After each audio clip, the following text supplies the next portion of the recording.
सास बहू में झगड़े का बहुत बड़ा कारण होता है। और जो सास होती है वो घर को सास और बहू के झगड़े पर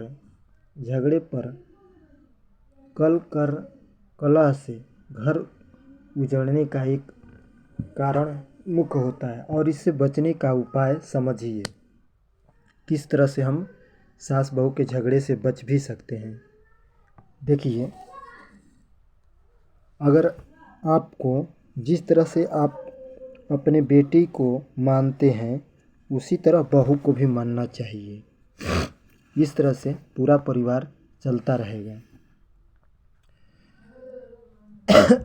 देखिए, सास जो होती है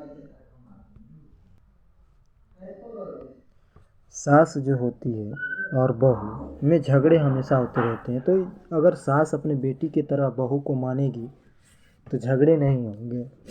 अब देख लीजिए, सास जो है, मान लीजिए अपनी बहू को कहती है कि सुबह 4 बजे उठ जाइए, तो 4 बजे उठ जाइए ठीक है, लेकिन उसकी बेटी उठती है 10 बजे, 8 बजे उठती है।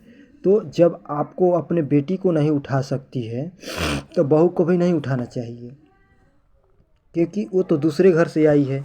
तो आपको बहू तो मेहमान की तरह है। तो जब उसको उठाने का अधिकार नहीं है तो आपको भी अपने लड़की को जब उठाने का अधिकार नहीं है तो उसको भी उठाने का अधिकार नहीं है। नहीं तो दोनों को उठाइए, कोई दिक्कत ना होगा। और कभी कभी हो जाता है कि लड़की ऐसे कर रही है, सास ऐसे कर रही है, तो बहू में ये भी एक झगड़े का बहुत बड़ा कारण हो जाता है। लेकिन जब आप लड़की को उठा सकते हैं, नहीं तो इसको भी ना तो उठाइए, क्योंकि ये तो मेहमान बन के आई है। और देखिए, लड़कियां जो होती है, लड़कियां एक घर में रहने में बहुत बड़ी, देखिए झगड़ा का भी एक कारण होता है। मान लीजिए किसी का उम्र हो गया 35 साल और 15 साल के लड़की से शादी कर लेंगे, तो 15 साल आप लड़के का 15 साल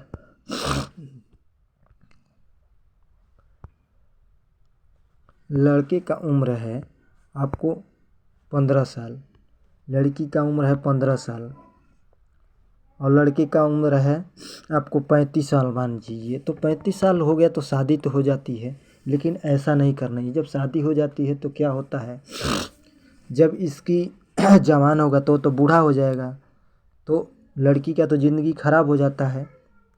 और दूसरा एक हो जाता है कि लड़के में नपुंसक हो जाती है, क्योंकि बूढ़े होने पर नपुंसक भी हो जाते हैं। तो एक तलाक का भी एक कारण हो सकता है।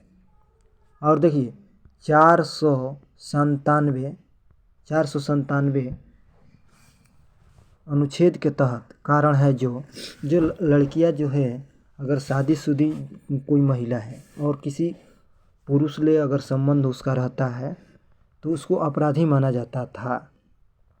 तो इस पर औरतों ने केस किया, कोर्ट पर केस किया कि जब लड़की का किसी औरत से संबंध है शादी होने के बाद, तो उस पर क्यों नहीं केस किया जाए, उस पर अपराधी क्यों नहीं किया जाता है। तो कोर्ट ने इस पर कहा कि इसको जब जो लड़की शादीशुदा है और किसी गैर मर्द से उसका संबंध है तो उसको अपराधी नहीं माना जाएगा। इसलिए इन्होंने केस किया, तो इसको कानून को ख़त्म कर दिया कोर्ट ने। और जैसे मान लीजिए कि लड़का है और किसी औरत से अवैध संबंध है, तो वो भी तो अपराधी होना चाहिए। तो लड़के पर अवेलेबल नहीं था, तो कोर्ट ने कहा इसको हटा दो। तो इसको क्या किया गया, अब हटा दिया गया। अब 497 अनुच्छेद के तहत इसको हटा दिया गया, ये कानून से हटा दिया गया। और अगर लड़की है, किसी शादीशुदा है और किसी पुरुष से उसका संबंध है तो अपराधी नहीं माना जाएगा। और लड़का है और लड़की से किसी का संबंध है तो इस पर अपराधी नहीं माना जाएगा। लेकिन एक क्या होता है, एक तलाक का तो एक कारण बन जाता है। इस पर वो तलाक ले सकती है। और दूसरा नपुंसक होता है, नपुंसक पर भी तलाक कर सकती है। इस तरह से कोर्ट ने इसको क्या किया, इस कानून को खारिज कर दिया और इसको हटा दिया।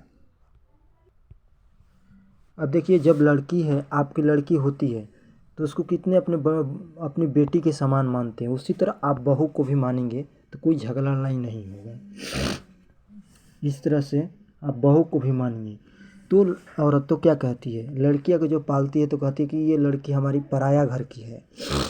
और जब शादीशुदा हो जाता है तो वहाँ पर भी कहा जाता है कि पराये धन है, मैंने दूसरे घर से आई है।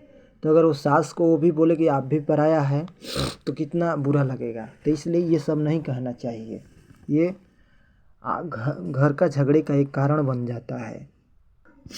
दुनिया का सबसे बड़ा लेसन क्या है, खाली जेब और खाली पेट होता है। सबसे बड़ा जनरेशन का कारण होता है खाली पेट और खाली जेब। लड़कियों का उम्र रख दिया गया 21 साल।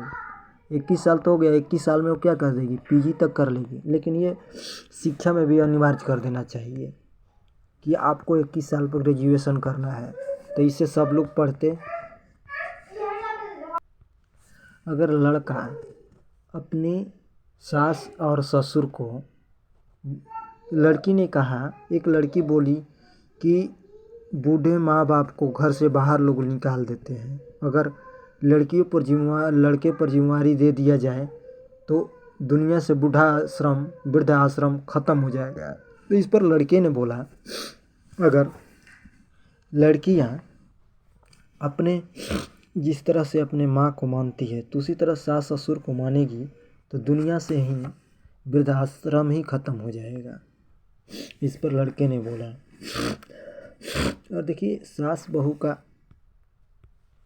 लड़के कभी रोते नहीं हैं तो लड़के कभी लड़कियों को रुलाते भी नहीं हैं, किसी को रुलाते भी नहीं हैं।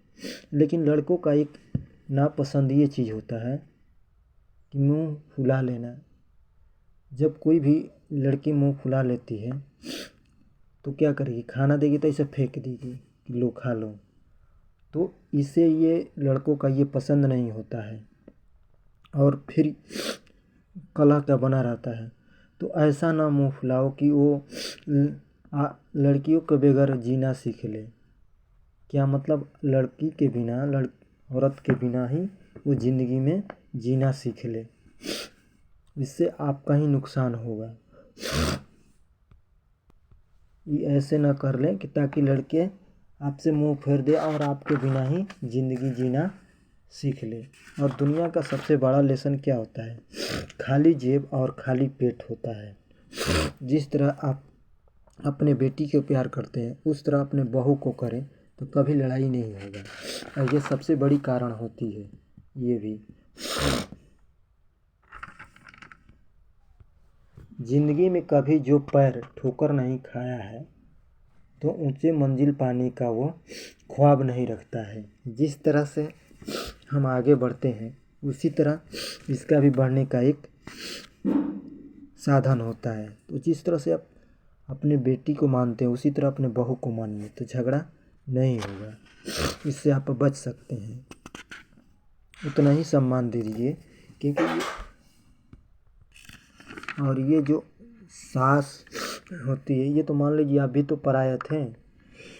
तो कभी भी आपको पर्सनल लाइफ से कभी भी गुस्सा नहीं होना चाहिए। अगर कोई, हमेशा झुक के ही रहना चाहिए,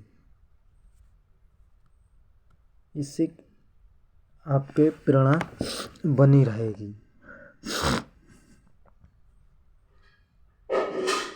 अगर कोई बड़ा गाली भी दे दे तो उसको प्रसाद समझ के रख लीजिए। और देखिए, कोई भी लड़कियां ये होती है कि जैसे कोई दूसरा आदमी होता है, अगर मीठी मीठी बातें करता है तो तुरंत पिघल जाती है।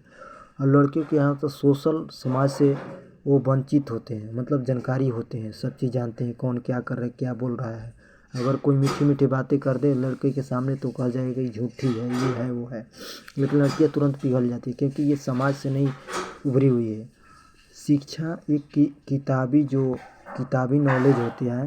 किताबी नॉलेज तो है ही है, लेकिन आपको सबसे सामाजिक नॉलेज, सोशल नॉलेज भी होना अनिवार्य है। इसके लिए आप जिस तरह अपने बेटी को मानती है उसी तरह अपने बहू को मानिए तो ये सास बहू का झगड़ा कहीं ख़त्म हो जाएगा।